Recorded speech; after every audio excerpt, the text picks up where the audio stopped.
voulons maintenant te remettre ces instants qui suivent, te remettre ta parole, te demander de nous aider afin que cette parole puisse produire tout l'effet à laquelle elle est appelée. Seigneur, nous croyons, comme tu le dis toi-même, que la parole est comme une semence. Ce n'est pas nous qui le déclarons, c'est toi qui l'as déclaré en enseignant tes disciples. Et tu nous dis que cette semence est tombée dans différentes terres. Alors je prie, Seigneur, ce matin, que les terres qui accueillent cette semence soient des terres réceptives, dans lesquelles la semence peut grandir et porter du fruit qui demeure éternellement. Seigneur, je prie pour tous ceux et celles qui sont dans ce lieu, mais je prie également pour tous nos bien-aimés, nos chers amis qui sont aujourd'hui simplement en live avec nous sur différents supports. Père, je les bénis, qu'ils soient sur Facebook, sur YouTube, qu'ils soient sur notre, Seigneur, sur notre plateforme. Merci de les bénir et de leur faire du bien. Nous formons une seule famille ensemble et nous voulons, Seigneur, vraiment glorifier ton nom. Amen. Est-ce que vous êtes conscient que nous formons une seule famille? Mais dis-le à pas à ton mari. Dis-le à celui qui est derrière ou devant toi. Dis-lui, je suis fier d'avoir un frère ou une sœur, Dominique, comme toi. Ah oui, alors en disant Dominique, je touche les deux. Hein. Je suis fier, Manfred, d'avoir un frère comme toi. D'ailleurs, für die Brüder aus Basel oder Deutschland, ich werde heute Abend in der Adulam-Kapelle sein und ich freue mich, euch zu sehen und mit euch diese Zeit zu teilen. Bien. Vous savez ce que ça veut dire si nous sommes frères les uns des autres? Ça veut dire aussi que parfois, il peut y avoir des tensions. Ça veut dire que parfois, nous sommes amenés à nous pardonner. Ça veut dire que parfois, nous sommes amenés à nous bénir, parfois à nous encourager. Ça veut dire tout cela. La famille, ça veut dire tout cela. Que Dieu nous aide à le vivre pleinement. Amen. Alors ce matin, tranquillement, je voudrais aborder un thème avec vous. Et mon thème sera « Ce qui nous influence, nous dirige ». Ce qui nous influence, nous dirige. Là, tu peux dire à ton voisin, ce qui t'influence, Bertrand, c'est ce qui te dirige. Ce qui t'influence, Roland, c'est ce qui te dirige. Ce qui t'influence, Papa Jean, c'est ce qui te dirige.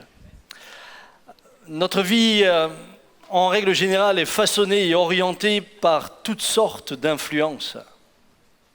Et suivant l'influence exercée sur nous, bonne ou mauvaise, ces influences vont impacter nos vies et vont donner des directions, parce qu'elles nous amènent toujours à prendre des décisions.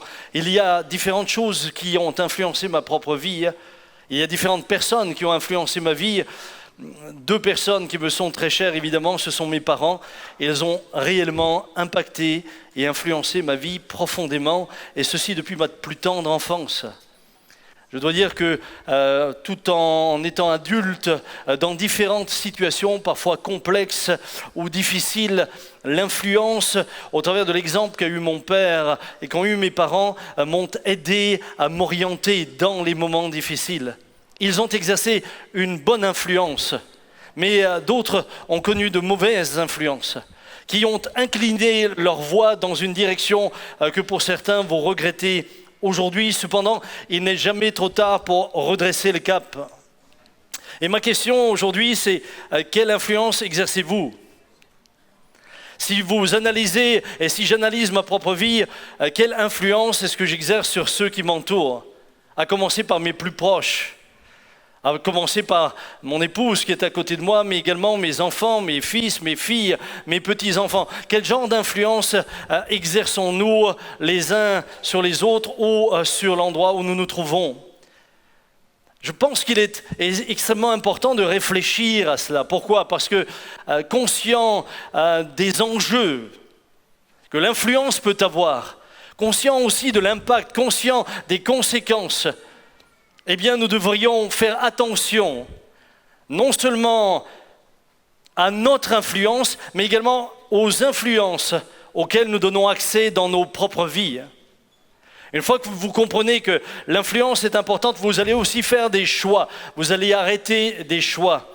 Voyez-vous, Sous l'influence d'un mauvais comptable, vous avez des entreprises qui ont fait faillite. Faites attention, qui vous influence? Sous l'influence de mauvais conseillers, eh bien, des chefs d'État ont pris de mauvaises décisions et ce fut le malheur de leur peuple. Ce que les autres vous disent n'est jamais anodin. La parole exerce toujours une influence sur nous, mais pas seulement la parole, notre manière d'être. Si vous parlez d'une manière et vivez d'une autre, cette contradiction aura aussi une influence sur les autres. Il est donc important de nous arrêter là-dessus. Voyez-vous, lorsque vous prenez la définition de ce qu'est une influence, eh bien, entre autres, vous avez bien sûr différentes explications, mais action généralement continue qui exerce quelque chose ou sur quelqu'un. L'influence du climat sur la végétation, on nous en parle tout le temps en ce moment.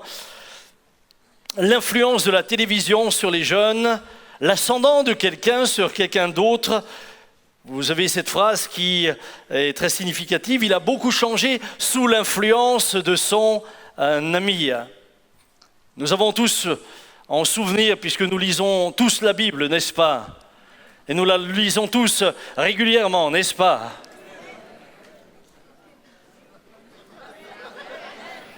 Je ne vais pas pousser, je ne voudrais pas vous faire mentir en plein culte. Mais normalement, en m'adressant à des croyants, c'est comme ça. Eh bien, vous savez tous de quelle manière, malheureusement, le destin d'Adam et Ève fut changé à cause de l'influence à laquelle ils ont laissé accès au travers de celui qui est venu les tenter. S'ils n'avaient pas laissé accès au diable, jamais leur destinée ne se serait finalement détournée de ce que Dieu voulait pour eux. Mais il y a une influence, et cette influence va finalement déterminer non seulement leur vie, mais va avoir des conséquences sur la nôtre. Et je crois qu'il est important que vous et que nous, ensemble, nous comprenions que les influences ne vont pas seulement impacter votre vie, mais peuvent impacter votre famille et les générations qui vont suivre.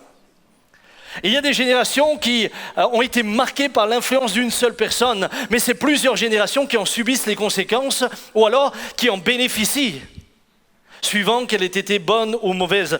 Dans l'Écriture, vous avez nombre d'exemples. Et lorsque vous regardez, lisez le livre des Chroniques, vous vous rendez compte à quel point les jeux d'influence ont énormément joué dans le destin d'Israël et de Juda. Vous vous rendez compte à quel point des rois ont été orientés dans leurs décisions à cause de certaines influences. Par exemple, j'en cite une, mais je pourrais en citer beaucoup, Akazia. Dans 2 Chroniques 22, il est dit la chose suivante. Il marcha dans les voies de la maison d'Akab, car sa mère lui donnait des conseils impies. Et puis ensuite, il dit, il fit ce qui est mal aux yeux de l'Éternel, comme la maison d'Akab, où il eut, après la mort de son père, des conseillers pour sa perte. Il fut influencé par des hommes qui l'influencèrent pour sa perte. Sa mère fut une mauvaise influence. Maman, vous ne savez pas à quel point votre influence peut changer le destin de vos enfants, mais parfois aussi de votre mari. Messieurs, parce que ce ne sont pas que les dames qui sont concernées. Messieurs, vous ne savez pas à quel point votre influence en tant que chef de famille est essentielle. Vous allez soit construire vos fils et vos filles, les rendre solides ou forts, soit vous allez les affaiblir et faire d'eux des victimes. Votre manière d'être est extrêmement importante. Cet homme-là, finalement, fut conduit dans le mal parce que sa mère était impie. Ça existe de mauvaises femmes. Ça existe de mauvais hommes. Mais ça existe, j'allais dire, de bonnes femmes. Dans le bon sens du terme. Nous avons dans la Bible des femmes qui ont exercé une influence extrêmement positive sur leurs fils et leurs filles.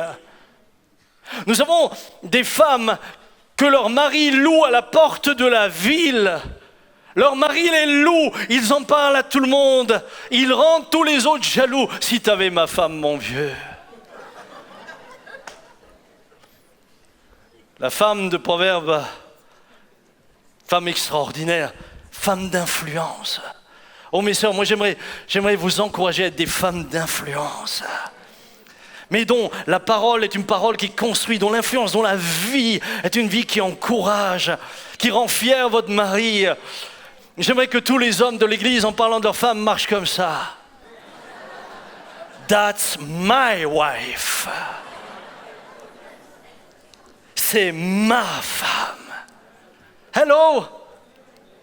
Moi, je vois des hommes marcher à côté de leur femme. Bleib still, retnem. Je vois des femmes parfois rougir quand leur mari commence à... Waouh! Quelle influence! Ce matin, voyez-vous, dans le Deutéronome, il est dit au chapitre 30, verset 19, « J'en prends aujourd'hui à témoin contre vous le ciel et la terre. J'ai mis devant toi la vie et la mort, la bénédiction et la malédiction. Choisis la vie afin que tu vives, toi et ta descendance. » En d'autres mots, je suis en train de te dire ce matin, choisis qui va t'influencer. Parce que selon ceux qui t'influenceront, c'est soit tu as la clé, la bénédiction, soit la malédiction. Choisis. Nous avons vu ce que de mauvaises influences pouvaient faire sur un fils. Et nous avons vu la mauvaise influence que lui pouvait avoir sur d'autres gens. Nous l'avons constaté. Dernièrement, il a témoigné sur cette estrade que le Seigneur l'a transformé, et c'est vrai. Et aujourd'hui, autant il avait une influence négative, il a une influence positive. Mais nous avons vu les conséquences. Et donc, eh bien, il me semble essentiel, pour ma part, dans ma vie, eh bien, de me dire, je veux choisir les gens avec qui je passe du temps. Je veux choisir avec qui, eh bien, je veux me laisser, et par qui je veux me laisser influencer. Il y a, et c'est mon premier point, ça c'était que l'introduction, hein. Il y a différentes sources d'influence. Chaque jour vous êtes et je suis exposé à différentes sources. C'est fou l'influence qu'on peut exercer sur nous. C'est fou ce que la télévision peut exercer comme influence. C'est fou. Vous avez déjà remarqué, vous regardez les infos et puis le gars il parle et dit tiens c'est marrant, il pense comme moi. Non, c'est pas lui qui pense comme vous, c'est vous qui pensez comme lui. Parce que ça fait tellement de temps qu'il vous influence que maintenant vous dites la même chose que lui. À quelque part, c'est même dangereux. Parce qu'on appelle ça la manipulation de masse. À la fin, tout le monde est convaincu qu'il a sa propre opinion, mais cette opinion a été forgée par quelqu'un d'autre. Mes amis, je vais parler ce matin de différentes sources d'influence.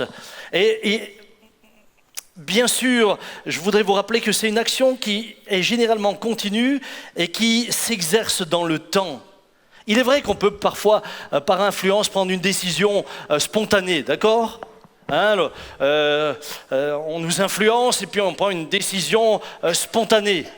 Mais en général, les décisions importantes, c'est le résultat d'une influence sur le temps. En prenant des décisions rapides parce qu'on a été influencé, on fait parfois et souvent des erreurs. Mais on peut aussi se laisser infléchir dans le temps. Et c'est beaucoup plus insidieux. Alors, il y a différentes sources d'influence. La liste est trop importante. Elle ne sera pas exhaustive. J'ai pris juste certains éléments. Et puis, nous irons plus loin ensuite ensemble. Première source d'influence que j'ai voulu arrêter. Vous allez me dire, il va nous parler de Dieu et de Satan. Eh bien, je n'ai pas commencé par là. Parce que je savais que vous vous y attendiez. Vous savez, souvent, on a le sentiment que la première influence s'exerce de l'extérieur. C'est-à-dire, on a le sentiment que c'est ceux qui nous entourent, qui nous influencent, ou les médias qui nous influencent. Mais il y a une source d'influence qui est beaucoup plus proche de vous que vous l'imaginez, qui fait partie de qui vous êtes, qui influence votre âme et votre esprit, c'est votre chair. La première source d'influence contre laquelle nous avons à nous battre et à faire attention, c'est notre propre chair.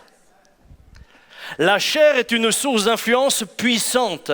Voyez-vous, Jacques dira dans Jacques chapitre 1 verset 13 que personne lorsqu'il est tenté ne dise « c'est Dieu qui me tente » car Dieu ne peut être tenté par le mal et il ne tente lui-même personne.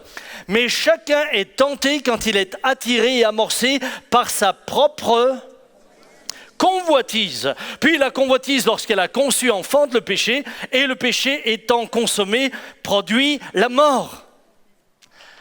Frères et sœurs, c'est sous l'influence de sa chair que David, en voyant Bathsheba, a cédé à ce que la chair lui dictait et aux pulsions. Il est nulle part dit qu'un esprit d'adultère s'empara de David. Hello! C'est fou le nombre de chrétiens que je vois aujourd'hui prier contre des esprits d'adultère. Esprit de ceci, je chasse le démon d'adultère. On chasse les démons, mais on crucifie la chair. Tu peux longtemps chasser tous les démons du monde si tu ne crucifies pas ta chair. Alors ta chair t'influencera et dictera ta conduite. C'est pour Samson, son appétit féminin. Et ça n'a pas changé aujourd'hui. Mesdames, les hommes n'ont pas changé. Les femmes non plus. C'est son appétit qui va finalement conduire Samson à sa perte. Parce que c'est là qu'il va être influencé et qu'il va perdre sa bataille. Salomon, mon cher Salomon. Salomon, homme qu'une reine, la reine de Séba, viendra admirer tant sa sagesse, son intelligence, sa réussite était grande. Quelle sera sa prière ? Donne-moi sagesse et intelligence pour me tenir devant ce peuple. Et Dieu lui dit, parce que tu m'as demandé ça, et pas la richesse et rien d'autre, tout le reste, je te l'accorde. Mais Salomon a oublié de demander la sagesse pour lui-même. Il l'a demandé pour le peuple, il l'a demandé pour les autres, mais pour lui. Et voilà que soudain, Salomon va céder à sa chair. Chair. Ça l'emmène où ? 700 femmes, 300 concubines. Ça fait du monde, hein ? Moi, j'imagine juste le budget nourriture. Je vous parle même pas quand elles vont faire les 1000 du lèche-vitrine.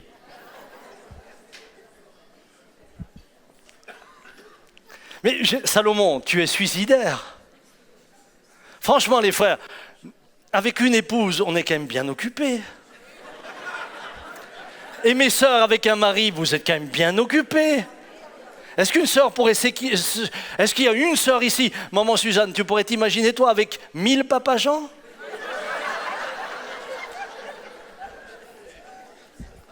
Parfois, j'arrive chez elle, elle me dit « Die Vater, ich krabst Mur auf ».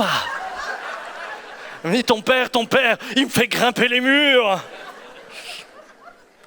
Ah, c'est rare que vous voyez votre mère transformée en Spider-Man, hein ?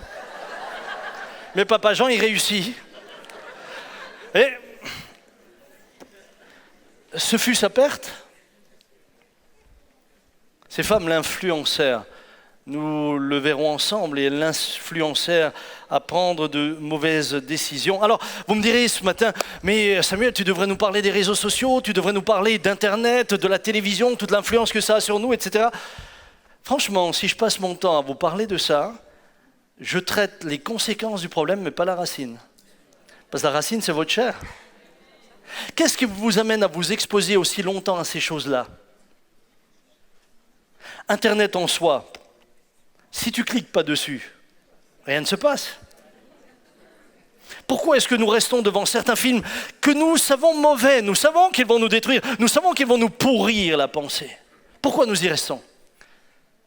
Parce que la chair nous dit, regarde juste encore un peu. Puis finalement, ce n'est pas si grave. Et ce n'est pas de la pornographie, c'est de l'érotisme. C'est différent.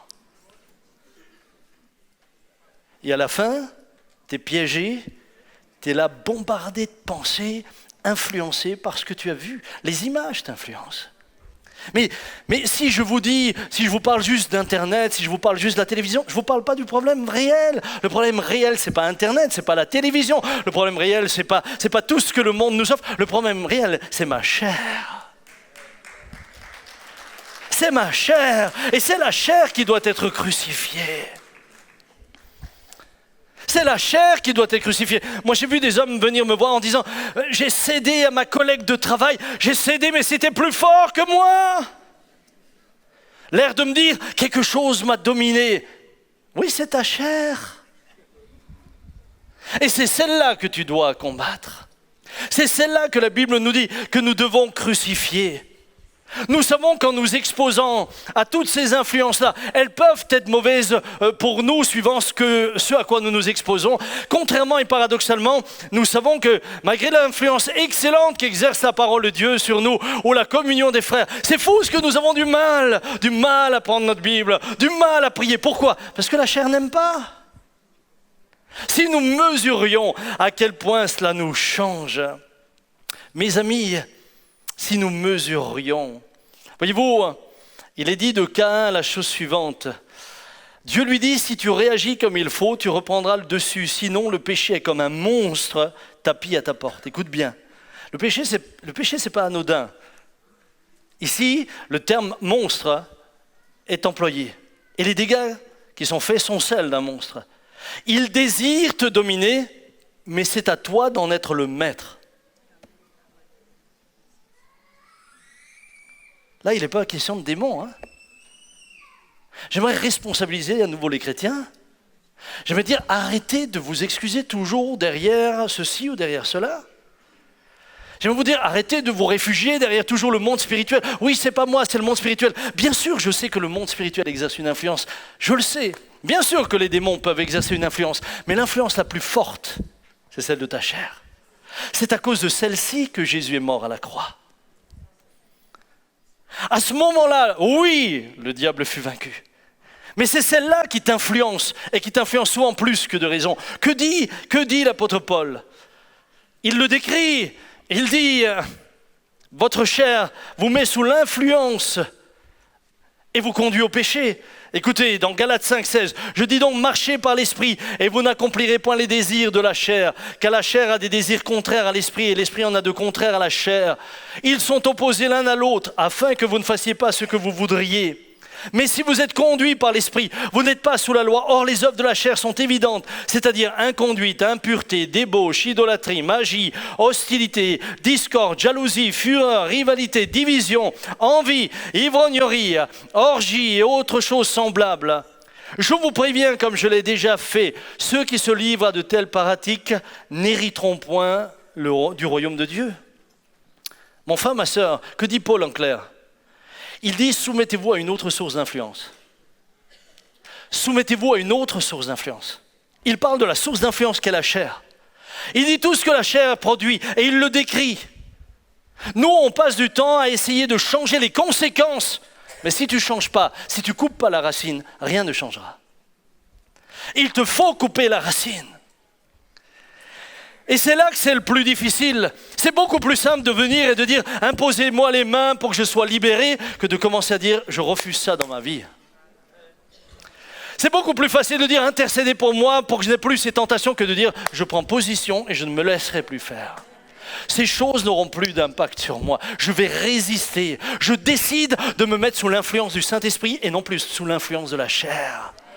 Sais-tu que quand tu commences à te mettre sous l'influence du Saint-Esprit, au travers de la lecture de la parole de Dieu, au travers de la prière, au travers de la communion, dans la louange et l'adoration, ta manière de penser change, ta manière de voir le monde change, ta manière de vivre change. Et quand ta manière de vivre change, ton influence change sur les autres. Soudain, eh bien, ton humeur change. Mesdames, vous devriez tous crier maintenant au Seigneur que mon mari se mette sous l'influence du Saint-Esprit, que son humeur change. Et messieurs, vous auriez intérêt à faire la même chose. Soudain, vous devenez un nouvel homme parce que vous êtes sous une nouvelle influence.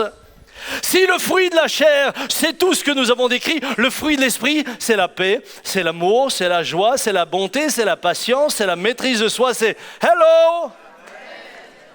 Hello, qui n'a pas envie de se laisser influencer de cette manière-là? Ta vie change. Tu deviens un homme heureux. Hier soir, j'entendais un homme qui m'a fait du bien parce qu'il il faisait un travail chez nous à la maison, et puis il a eu des problèmes. Et puis il y a un frère qui est venu et qui l'a aidé. Et il m'a dit, Sam, j'ai appris aujourd'hui en une journée plus que dans plusieurs années en voyant l'exemple et l'attitude dans la manière de gérer les choses, dans la manière de se gérer soi-même en regardant cet homme qui est un frère de l'Assemblée. Et j'ai béni Dieu. J'étais tellement heureux. Je lui ai dit le soir, je lui ai dit au téléphone, j'ai dit, mais toi, tu as pensé que tu étais que en train de travailler, mais pendant que tu faisais ça, tu as influencé un homme à côté de toi, qui t'a regardé faire, qui t'a regardé en se disant, il ne s'énerve pas, qui t'a vu garder ton calme, qui t'a vu rester dans la paix, qui t'a vu rester objectif. Mes amis, changez de source d'influence. La chair vous conduit à la mort, l'esprit vous conduit à la vie. Regarde ton voisin dans les yeux, commence à lui dire, on va changer de source. On va changer de source d'influence. Chers amis internautes, moi je vous regarde dans les yeux maintenant. On va changer de source d'influence. Au lieu de laisser la chair, la colère, la jalousie, toutes ces choses nous influencer, au lieu de laisser la chair avec ses appétits très souvent impurs s'emparer de nous, on va lui résister, on va faire une chose, on va dire Seigneur, je veux crucifier la chair. Vous savez que Jésus a dit que celui qui veut le suivre se charge chaque jour de sa croix. Pourquoi? Parce que c'est chaque matin qu'il faut la crucifier. Il n'y a rien qui ressuscite plus naturellement que le vieil homme. Hello. Hello. Ne te dis pas que tu l'as crucifié une fois pour toutes. Ça serait bien, hein? J'ai l'impression qu'il est toujours en train de vouloir ressusciter. C'est la seule chose d'ailleurs que nous ressuscitons facilement, hein?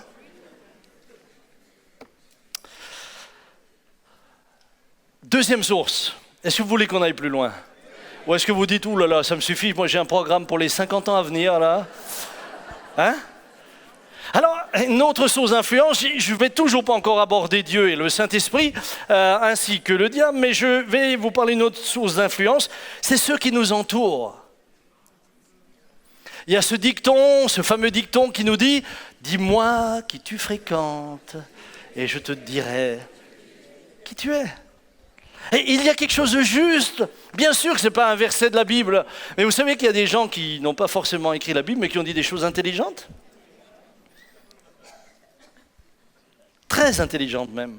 Dis-moi qui tu fréquentes, je te dirai qui tu es. Car en réalité, on ressemble à ceux qu'on fréquente. Vous avez déjà vu dans les écoles, c'est marrant les écoles. Tu as la rentrée des classes, tu as 1000 élèves qui rentrent ensemble. Premier jour, tout le monde est un peu... Deuxième jour, des groupes commencent à se dessiner. Troisième jour, ceux qui se ressemblent sont ensemble. Moi j'aimais blaguer. Eh ben, on était une équipe de blagueurs. Et puis, tu avais les studieux. J'ai jamais réussi à pénétrer ce groupe. Ils m'ont... Pour eux, j'étais comme un corps étranger. Mais ça se faisait naturellement. Ceux qui se ressemblent, s'assemblent. Alors, bien sûr, ce n'est pas sur un dicton que je vais vous apporter le message, mais sur une déclaration de l'apôtre Paul, 1 Corinthiens 15, 33, « Ne vous y trompez pas, les mauvaises compagnies corrompent les bonnes mœurs. » Pourquoi? Parce que les mauvaises compagnies vous influencent. Elles vous influencent, que vous le vouliez ou non. Combien aujourd'hui on a de gars tatoués parce qu'ils ont été influencés? Au bout de 2 ans, ils le regrettent. Hat nur das Titanic gemacht? Et souvent c'est moche, c'est un petit bateau en train de couler, un truc... Ils ont regardé les footballeurs. Les footballeurs, c'est plus des footballeurs, ce sont des dessins animés sur pattes.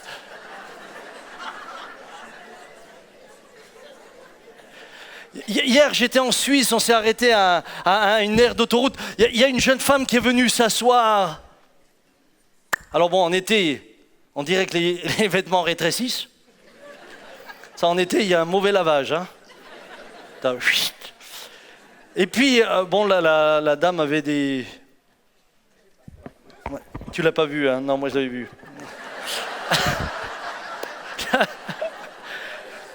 Bon, je t'expliquerai en rentrant. Ne confondons pas tout. Bien. Mais la dame était plutôt solide sur pied.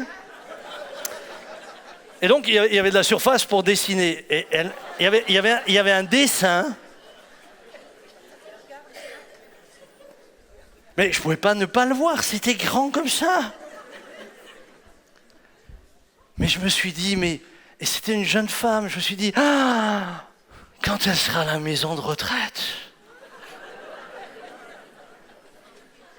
ça va ressembler à un parchemin. Mais si vous saviez le nombre de gens que je rencontre qui me disent « mais je regrette de l'avoir fait », mais simplement sous l'effet de la mode, sous l'effet de l'influence, et voilà. Et après, t'es marqué à vie. Ton cœur que tu t'es mis là, il te suit. Laisse-le où il est. L'influence. C'est fou, hein? C'est pour ça que la mode, elle marche. La mode fonctionne. Moi, je dois rire, puisque maintenant, je vois... L'autre jour, j'ai ma fille, elle aime le design, tout ça, et puis elle a aménagé chez elle une de mes... Et puis, c'est super joli. Mais moi, j'avais l'impression de revenir dans mon enfance. C'était le style des années 75, 70... Tu sais, ces sièges orange, tout orange. Nous, on ne pouvait plus les voir à notre époque. On disait, qu'est-ce que c'est vieux jeu. Aujourd'hui, waouh, t'as vu comme c'est classe. Et moi, j'arrive, je dis, je t'en sors le mot, Et alors, moi, je dis, mais qu'est-ce que c'est vieux, ce truc-là. Et eux, ils me disent, t'es pas dans le coup, t'es pas branché, papa. J'ai dit, je suis pas branché, je t'ai même dépassé. Parce que nous, ça, on l'avait. On l'avait. Quand je vois maintenant les jeunes gars venir avec les ici. Mais les gars, vous avez rien inventé. Tintin, il faisait déjà ça.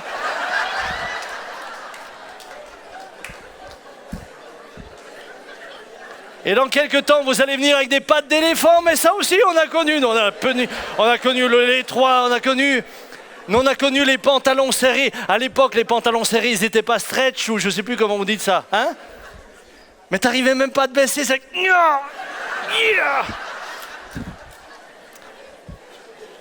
T'allais aux toilettes, tu mettais pas une demi-heure parce que tu devais faire pendant une demi-heure. C'est parce que pendant une demi-heure, t'arrivais plus à le fermer. L'influence. L'influence. Vous voyez comment on en rigole, hein?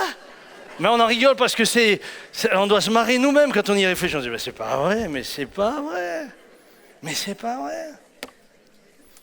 Ceux qui nous entourent nous influencent. Josaphat. Et là, je dois dire, je suis triste quand je dis ça. Un roi dont il est dit dans 2 Chroniques 17, verset 3, l'Éternel fut avec Josaphat parce qu'il marcha dans les premières voies de Dieu son Père et qu'il ne rechercha pas les Baals. Il rechercha au contraire le Dieu de son Père et suivit ses commandements contrairement à ce que faisait Israël.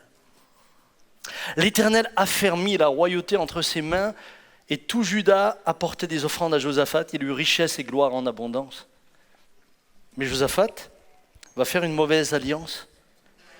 Faites attention avec qui vous vous liez. Je ne dis pas seulement humainement, mais spirituellement. Avec qui vous unissez-vous? J'ai vu des églises entières partir dans des fausses doctrines. Influencées. J'ai vu des églises entières être convaincues que maintenant, ça, c'était le réveil. Et tout d'un coup, on les a vus loin de ce que l'Écriture dit. Josaphat, un homme valeureux. Vous savez, vous pouvez être un homme de foi, une femme de foi qui est bénie, mais si vous ne veillez pas, si vous faites de mauvaises alliances, à un moment donné, elles vont avoir de l'influence sur vous. Il fera une mauvaise alliance avec Akab, roi d'Israël, que vous connaissez, 2 Chroniques 18, verset 1. Josaphat eut richesse et gloire en abondance. Il s'allia par mariage avec Akab. Par mariage, il s'allia. Akab était le roi d'Israël. Il épousa Jézabel, femme idolâtre. Alors dans la version second révisée, c'est intéressant parce qu'il est dit, il épousa Jézabel, femme idolâtre et de tempérament masculin. Non mais ça existe.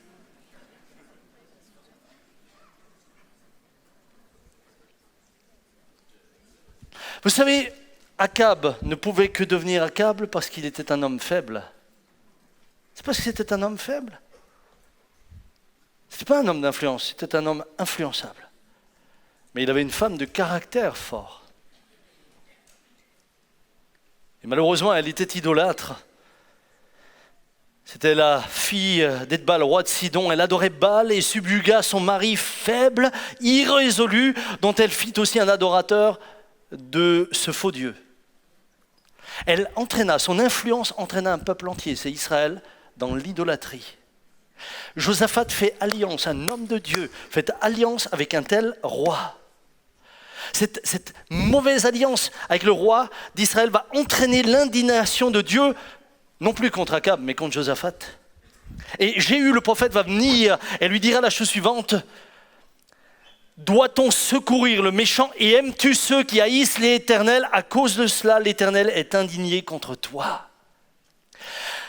L'alliance que Josaphat va faire, mauvaise alliance, avec la mauvaise influence qu'Akab va avoir sur lui, lui-même influencé par Jézabel, va finalement avoir des répercussions dans la descendance de Josaphat.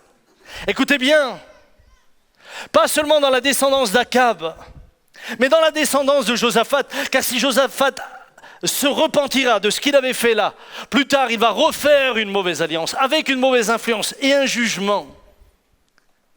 Et vous avez ensuite ses fils et ses filles qui vont suivre. Il est dit de Joram, son fils, 2 Chroniques 21, verset 5. Joram avait 32 ans lorsqu'il devint roi et il régna 8 ans à Jérusalem. Il marcha dans la voie des rois d'Israël. Josaphat était roi de Juda. Juda avait une attitude au travers du roi Josaphat qui était droite et honorait Dieu.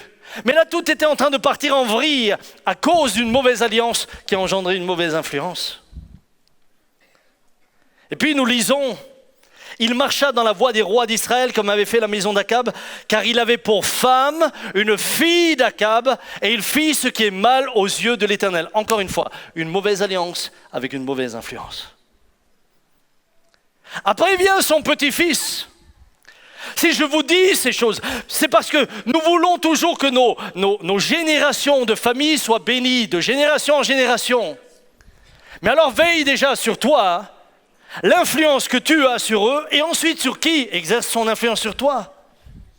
Parce que tu détermines ce qu'ils seront dans 4 générations. Je bénis Dieu hier dans l'émission qui a passé avec Benjamin. Ils ont repris le moment où il y a la consécration. Et dans la consécration, je vais juste dire, Seigneur, tu as béni mon grand-père, tu as béni mon père, tu m'as béni, je bénis maintenant mon fils. Et je souhaiterais qu'un jour vous puissiez bénir de génération en génération. Et que longtemps après que vous soyez partis, les générations qui vous suivent soient toujours encore bénies par Dieu. Ça, c'est notre désir. Regardez ce qu'il est dit d'Akazia, petit-fils de Josaphat. Akazia avait 42 ans lorsqu'il devint roi, il régna 1 an à Jérusalem. Sa mère s'appelait Athalie, fille d'Omri. Il marcha dans les voies de la maison d'Akab, car sa mère lui donnait des conseils impies. Encore une fois, il fit ce qui est mal aux yeux de l'Éternel, comme la maison d'Akab, où il eut, après la mort de son père, des conseillers pour sa perte. Entraîné par leurs conseils, il alla avec Joram, fils d'Akab, roi d'Israël, à la guerre. En finalité, la mort de Joram sera triste, puisqu'il sera exécuté pour avoir mal conduit le peuple. Il est dit, on l'amena auprès de Jéhu et on le fit mourir, puis ils l'enterrèrent. Il eut l'honneur d'être inhumé.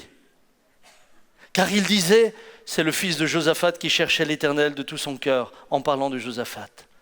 Et il ne resta personne de la maison d'Akazia qui fut en état de régner. Quel drame. Mes amis, Nous devons prendre au sérieux ce qui nous est dit. Parce que je vous assure que ce que je lis là dans la Bible, je le vois dans mes entretiens. Je vois des familles venir, je vois des générations détruites à cause de choix liés à de mauvaises influences. C'est l'influence de notre chair, mais c'est aussi l'influence de ceux qui nous entourent. Ma question ce matin, c'est quelle alliance faites-vous? Qui est-ce qui vous entoure? À qui vous unissez-vous? À qui prêtez-vous l'oreille? Quelle influence exercent ces personnes sur vous? En quoi leur contact, votre comportement et vos décisions ont-ils changé? Vous ont-ils influencé?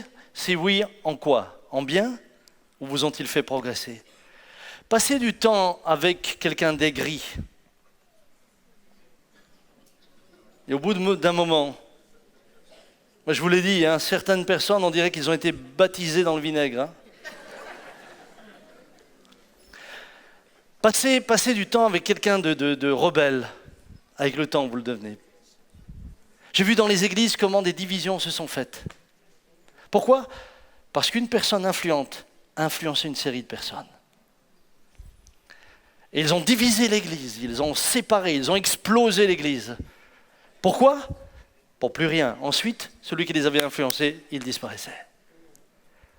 Veillez à qui vous écoutez, n'importe où. Soyez prudents. Et puis, il y a une alliance de laquelle je voudrais quand même parler ce matin. Il me semble que si je ne le fais pas, j'ai une responsabilité face aux jeunes gens et à la jeune génération.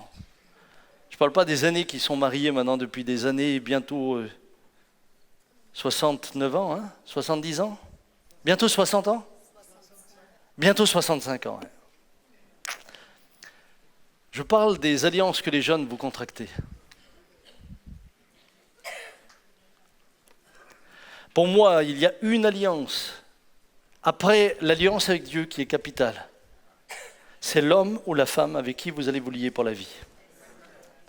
Ça, vous pouvez faire ce que vous voulez, mais ça, c'est une alliance capitale. Capitale. Et c'est pas parce qu'on vous dit oui, mais si ça va pas, tu peux toujours quitter, etc. Quand tu quitteras, tu y laisseras beaucoup de plumes. Et ce qui te marquera te suivra. Dès l'ancienne alliance, Dieu était très clair avec Israël en disant « Ne vous unissez pas au peuple voisin. Ne vous unissez pas au peuple idolâtre. » Le mariage de Salomon avec toutes les femmes idolâtres va amener ces femmes avec le temps. Vous savez, ça ne s'est pas fait du jour au lendemain. Ce n'est pas du jour au lendemain où tout d'un coup Salomon est devenu idolâtre. Non. Ça s'est fait dans le temps. Il y a eu usure. Et petit à petit, elles ont amené leurs idoles. Petit à petit, elles ont commencé à célébrer. Et petit à petit, lui-même a commencé à attacher son cœur à ces choses-là, au détriment de son peuple. Mes amis, ce matin, j'aimerais vous rappeler ce que Paul dit. Et je m'adresse aux jeunes gens, mais je m'adresse aussi aux parents. En leur disant, mais soyez de bons conseillers. L'apôtre Paul dit, ne formez pas avec les incroyants un attelage disparate. Ne formez pas avec les incroyants un attelage disparate. Puis-je vous dire quelque chose? Mettez de l'eau froide dans l'eau chaude, elle deviendra comment? Tiède. Mais c'est automatique. Si vous, jeunes gens, vous êtes bouillants pour le Seigneur, et vous vous unissez à quelqu'un qui ne veut rien savoir de Dieu, qu'il ou elle ne veulent rien savoir, ça c'est leur liberté, et nous respectons cela. Mais vous compromettez votre vie. Vous compromettez votre souhait de servir Dieu.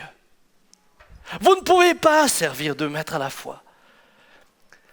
Vous ne pouvez pas atteler sous un même attelage un éléphant et un bourricot. C'est pas possible. Ça ne fonctionne pas. Mes amis, il y a des attelages disparates. Samson s'est attaché à Delilah, et Delilah, que va-t-elle faire? Eh bien, elle va petit à petit l'emmener à être usé par l'influence qu'elle exercera sur lui. Résultat des courses, à la fin, il perd l'onction. Et j'ai vu des jeunes gens qui m'ont dit « Ouais, mais pasteur, tu sais, elle est sympa. » Oui, il est sympa. J'ai vu des jeunes gens, hommes ou femmes. Il est sympa, il va changer, il va ceci. Turlututu, chapeau pointu. Celui qui a changé.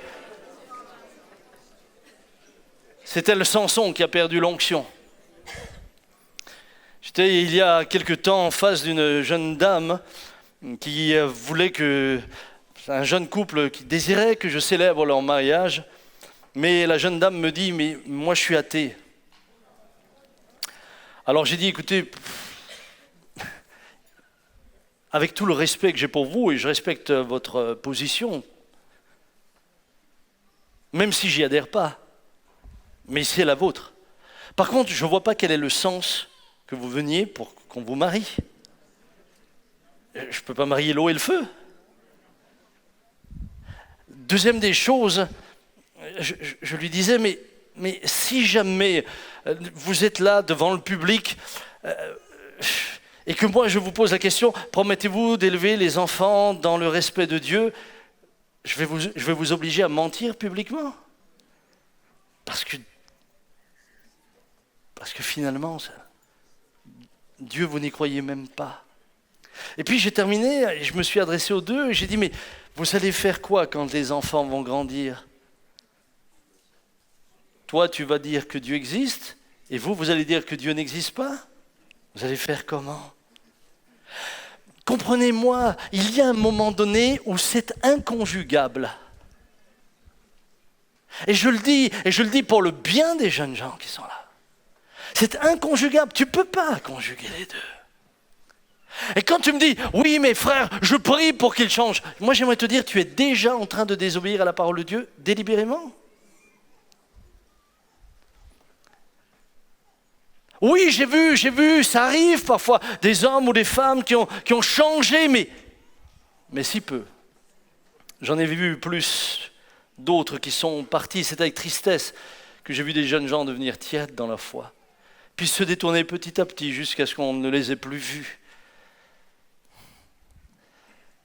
L'influence du conjoint est importante, même parfois lorsqu'il est croyant.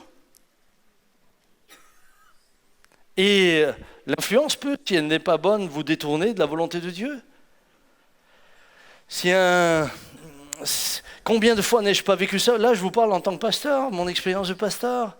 J'ai vu des couples être dans l'église, tout d'un coup, ils se sont brouillés avec un autre couple, et puis l'un des deux refusait de pardonner, je peux pas pardonner ce qu'on m'a fait, etc., etc. Et puis au bout d'un moment, la même personne commence à dire, cette église me plaît plus, je me sens plus à l'aise dans l'église, on va quitter l'église, et puis finalement le mari a suivi. Mais mon frère, ta décision était mauvaise, tu n'aurais jamais dû la suivre. Tu aurais dû l'aider et toi l'influencer à pardonner. Comment nous influençons-nous l'un l'autre? Jeunes gens, ne faites pas de mauvaises alliances. Ne vous unissez pas à ce qui, un jour, fera vos larmes. Vous savez, après des années, j'ai vu des jeunes gens revenir ici en pleurant. En me disant, pasteur, aujourd'hui, je suis seul. J'en ai vu qui ont voulu revenir en me disant, mais dès que je viens à l'église, il me fait la vie à la maison. Parce qu'au début, j'en ai vu s'éloigner, mais avec le temps qui passe, le souvenir de la présence de Dieu revient. Et là, soudain, ils veulent revenir. Soudain, ils veulent retrouver cette présence, cette onction. Soudain, ils veulent se remettre sous cette influence de l'Esprit. Mais voilà que dans leur propre maison, ils se trouvent bloqués. Ne formez pas des attelages disparates. Jeunes gens, soyez prudents. Qui vous influence? Choisissez quelqu'un qui va dans le même sens que vous. Moi, je n'ai pas à choisir son physique, ni son niveau intellectuel, ni rien du tout. Mais choisissez au moins quelqu'un qui va dans le même sens. Vous savez, la sœur dont nous avons fait les obsèques hier, c'était une femme qui a soutenu son mari. Mais soutenu. Je vous assure, son mari est un homme extrêmement généreux. Mais quand je vous dis généreux, tu ne peux pas sortir de sa maison sans avoir mangé avec lui. Impossible. Je lui ai dit hier à l'enterrement, si tu n'étais pas devenu pasteur, tu serais devenu aubergiste. Toujours. Un jour, j'ai débarqué chez eux à 7h. Mesdames, sérieusement, vous êtes plutôt programmées, n'est-ce pas? Et si dans la journée, on vient changer le programme, c'est parfois compliqué. Eh bien, cette sœur-là, un jour, je passais à 7 heures le matin avec encore 4 pasteurs. Je crois que tu étais avec Jean-Marie. 4 pasteurs. On passait sur la route. Je dis, et l'idée me vient, viens, on va boire un café chez David à 7 heures le matin. À 5. Je sonne. Il a ouvert la porte, je ne l'ai pas reconnu. Il était encore en état de nuit avancé.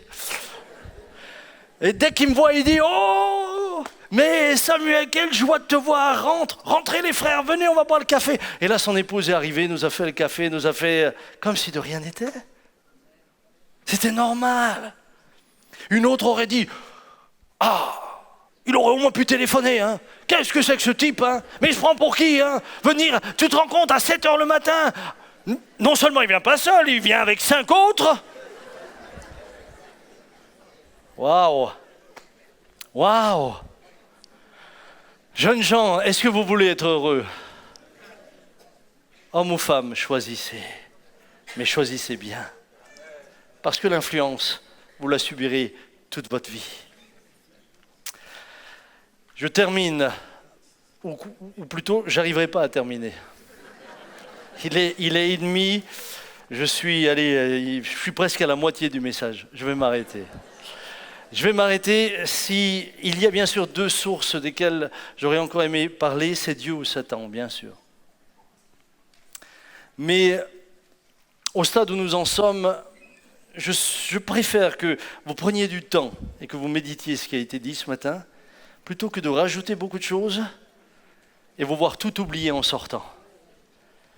Que le Seigneur nous aide, les uns et les autres, à choisir les sources d'influence et à qui nous donnons accès à nos vies. Jeunes gens, réfléchissez toujours à qui vous donnez accès, homme ou femme. Frères et sœurs, réfléchissez à qui vous donnez accès. Accès aussi aux influences spirituelles. Réfléchissez toujours. Qu'est-ce qu'il est en train de me dire? Qu'est-ce qu'il est en train d'insinuer? Qu'est-ce qu'on essaye de m'apporter? Choisissez. Soyez sérieux dans votre choix. Parce que la bénédiction ou la malédiction en dépendent. Parce que le bonheur ou le malheur en dépendent. La vie est trop courte quand on est heureux, mais elle est terriblement longue quand on est malheureux. Choisissez une vie heureuse. Écoutez ce qu'il vous dit. Changez d'influence. Au lieu de l'influence de la chair, placez-vous sous l'influence de l'esprit.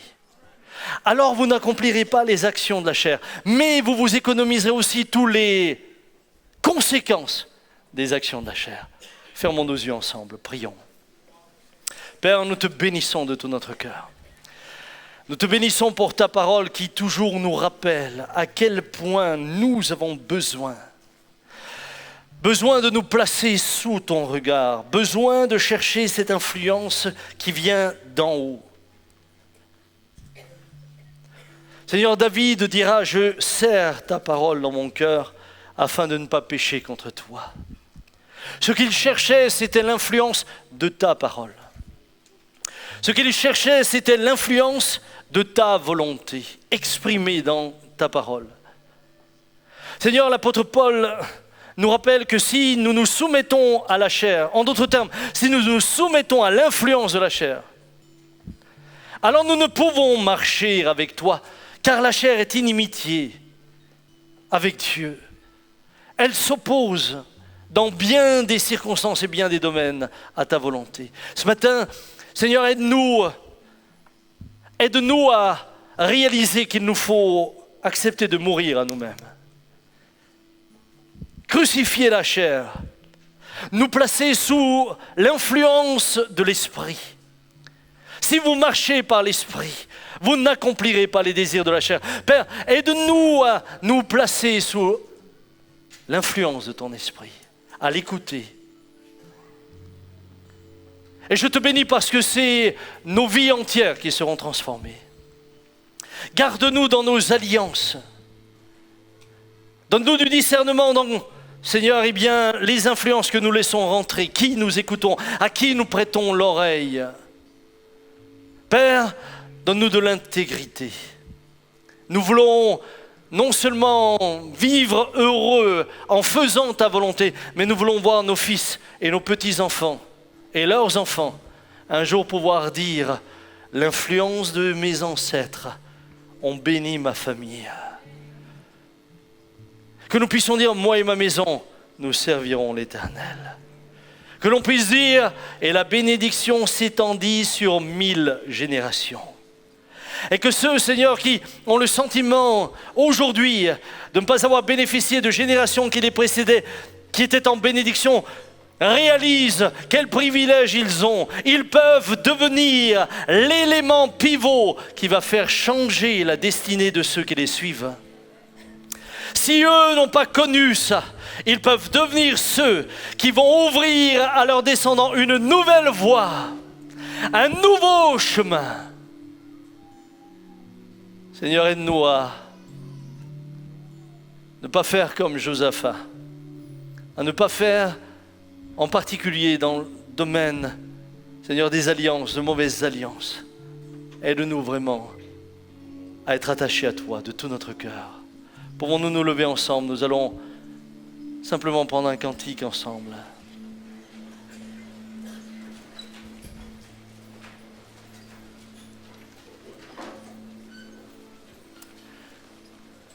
Vers toi, Seigneur, j'élève ma voix pour t'adorer, mon Sauveur, mon Roi. Seigneur, je désire que tu deviennes ma source d'influence. Je désire t'écouter.